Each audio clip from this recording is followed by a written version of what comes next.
Baby food recipes part 2 ఇది.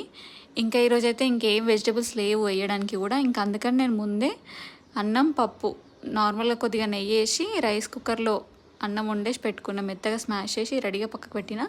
దాంతోపాటే boiled egg కూడా ఒకటి బాయిల్ చేసి పెట్టుకున్నా.